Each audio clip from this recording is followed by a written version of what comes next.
Selamat malam Bapak Ibu, Saudara-saudari yang dikasihi Tuhan kita Yesus Kristus. Terimalah salam dari HKBP Kernolong, HKBP tertua di Pulau Jawa. Sebelum kita beristirahat malam hari ini, marilah kita mendengarkan firman Tuhan, kita berdoa. Allah Bapa Tuhan kami, Engkau yang mengasihi kami, dimuliakan Engkau atas kasih-Mu. Engkau telah peliharakan hidup kami sepanjang hari ini. Dan sebelum kami beristirahat, kami mau mendengarkan firman-Mu. Berkatilah kami dan kuasa Roh Kudus untuk mengerti dan beroleh kuasa untuk melakukan firman-Mu. Terpujilah Engkau, dengarkanlah doa kami. Amin. Renungan malam bagi kita sesuai dengan nas bacaan malam dalam Almanak HKBP, tertulis dalam kitab Kisah Para Rasul, pasal yang ke-28, pada ayat yang ke-23 hingga ayat 31. Dan sebagai ayat pembimbing renungan yaitu ayat yang ke-26. Beginilah firman Tuhan. Pergilah kepada bangsa ini dan katakanlah, kamu akan mendengar dan mendengar, namun tak mengerti. Kamu akan melihat dan melihat, namun tak menanggap. Tema renungan kita adalah dengar dan terimalah firman Tuhan. Sahabat renungan malam Salom. Ketika Rasul Paulus menjalani masa penahanan di kota Roma, ia menjalani masa tahanan rumah. Ia diperbolehkan menyewa rumah untuk tempat tinggalnya, tetapi dalam penjagaan petugas keamanan. Maka Rasul Paulus menyewa satu rumah, dan setiap hari seorang prajurit Roma menjaganya di rumah itu. Rasul Paulus diperbolehkan menerima tamu-tamunya dan diperbolehkan berbincang-bincang dengan tamu yang datang mengunjunginya. Keadaan seperti itu dijalani Rasul Paulus selama 2 tahun. Meski Rasul Paulus tidak pergi memberitakan Injil seperti sedia kala dari kota ke kota, dia tidak dapat lagi melakukannya karena ia dalam status tahanan. Tetapi karena ia diperbolehkan menerima tamu, maka Rasul Paulus memanfaatkan kesempatan itu untuk memberitakan Injil kepada banyak orang. Rasul Paulus menyampaikan Injil kepada para teman sepelayanannya yang datang mengunjunginya. Juga menyampaikan Injil kepada utusan-utusan jemaat yang datang mengunjunginya, yang diutus oleh jemaat dari kota-kota. Seperti Epafroditus yang diutus oleh jemaat Filipi. Paulus juga menyampaikan Injil pengajaran dalam bentuk surat-surat penggembalaan yang dikirimkan kepada jemaat-jemaat melalui utusan-utusan jemaat yang datang mengunjunginya ke Roma. Dan Rasul Paulus juga menyampaikan Injil kepada prajurit-prajurit Roma yang silih berganti bertugas menjaganya setiap hari. Sahabat renungan malam Salom. Pada satu kesempatan, Rasul Paulus mengundang orang-orang terkemuka dari bangsa Yahudi yang ada di kota Roma agar datang bertemu dengan Paulus di tempat kediaman Rasul Paulus itu. Mereka adalah pemuka-pemuka Yahudi yang belum percaya kepada Yesus Kristus. Tetapi mereka telah mendengar tentang pertumbuhan jemaat yang percaya kepada Yesus Kristus.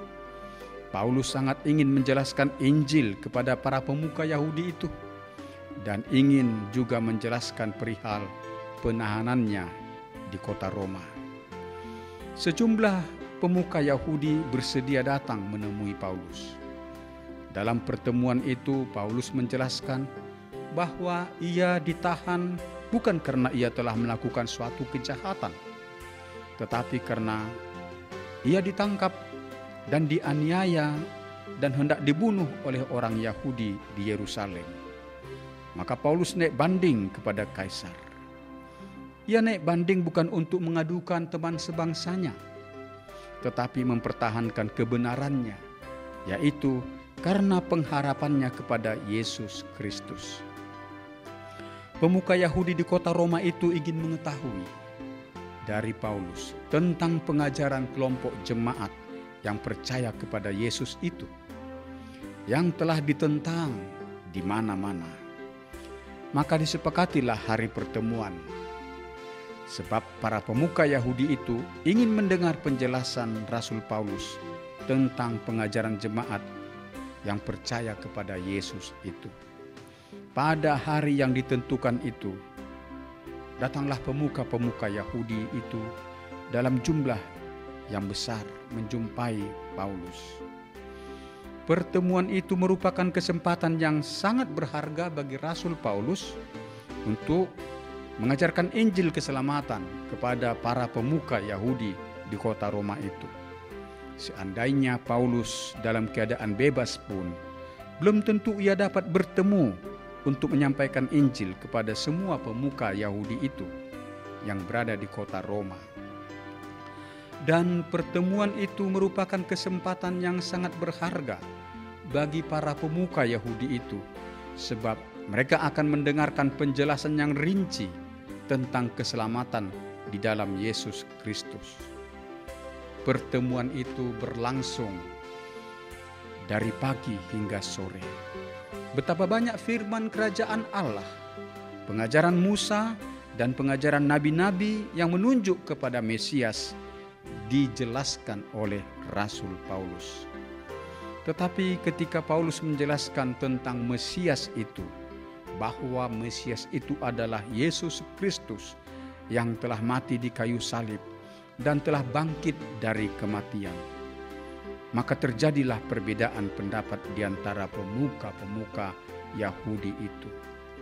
Sebahagian daripada pemuka Yahudi itu menerima penjelasan Paulus, tetapi sebagian lagi mengeraskan hati, tidak mau menerima Injil itu. Mereka tidak menerima bahwa Yesus itu adalah juru selamat umat manusia. Sampai akhir pertemuan, tidak ada persesuaian di antara para pemuka Yahudi itu.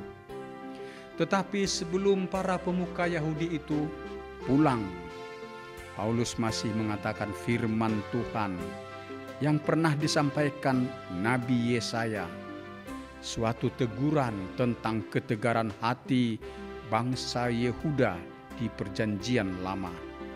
Bangsa itu mendengar firman Tuhan, tetapi tidak mau mengerti. Mereka melihat perbuatan-perbuatan Tuhan, tetapi mereka tidak mau menanggapinya. Sikap ketegaran hati itu sekarang nyata dalam sikap sebagian pemuka Yahudi itu. Sebaliknya, ketika Injil Yesus Kristus itu disampaikan kepada bangsa lain, mereka merespon dengan sukacita.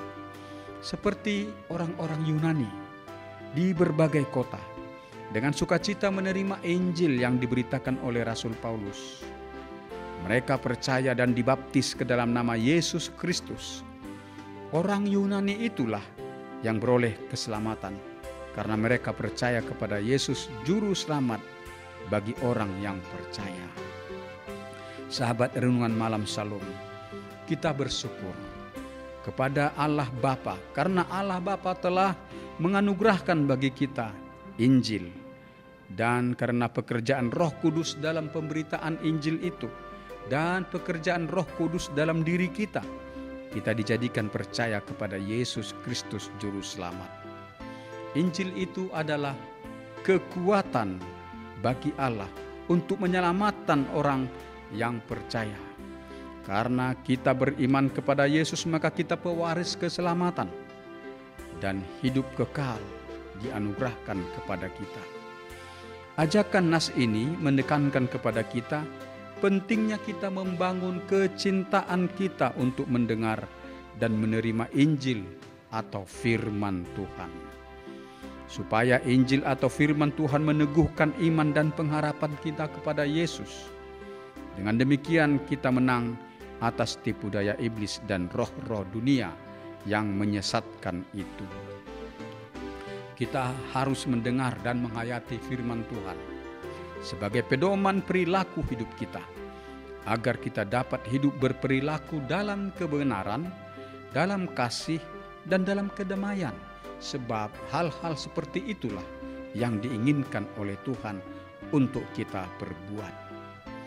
Kadangkala ada godaan kepada kita agar kita mengabaikan seruan firman Tuhan, agar kita melakukan apa yang berkenan dengan kehendak diri kita saja. Bahkan kita digoda juga untuk melakukan tindakan-tindakan kejahatan, kecurangan, dan perbuatan-perbuatan yang bertentangan dengan firman Tuhan. Untuk itulah kita harus berpendirian yang teguh bahwa kita harus tunduk dan taat kepada Allah. Hidup untuk memuliakan Allah, hidup untuk menaati perintah-perintah Allah. Yesus berkata, "Berbahagialah orang yang mendengar firman Allah serta memeliharanya." Demikianlah renungan bagi kita pada malam hari ini. Marilah kita berdoa. Terima kasih ya Allah Bapa, kami telah mendengar firman-Mu. Materaikan firman-Mu dalam hati kami. Firman-Mu itu menuntun kami ke jalan yang benar. Kami bersyukur karena Allah Bapa memberikan Injil bagi kami, sehingga kami mengenal dan percaya kepada Yesus Kristus. Injil adalah kekuatan Allah untuk menyelamatkan kami yang percaya kepada Yesus Kristus. Ya Allah Bapa, berkatilah jemaat-Mu yang sakit, yang dirawat di rumah sakit, atau yang dirawat di rumah, agar mereka sembuh dari sakit mereka. Berilah penghiburan bagi yang berduka. Engkau melepaskan mereka dari kesesakan dan menganugerahkan sukacita bagi mereka. Pelihara hidup kami dalam istirahat malam hari ini, dan Engkau menjauhkan mara bahaya daripada kami. Bangunkan kami esok pagi, dan berkatilah kami melaksanakan pekerjaan dan usaha kami, agar kami beroleh hasil jerih payah kami untuk kesejahteraan hidup kami. Terpujilah nama-Mu ya Allah Bapa, dalam anak-Mu Yesus Kristus, Juru Selamat kami berdoa. Amin. Anugerah Tuhan kita Yesus Kristus, kasih setia Allah Bapa, dan persekutuan dengan Roh Kudus memelihara hidup kita sampai selama-lamanya. Amin.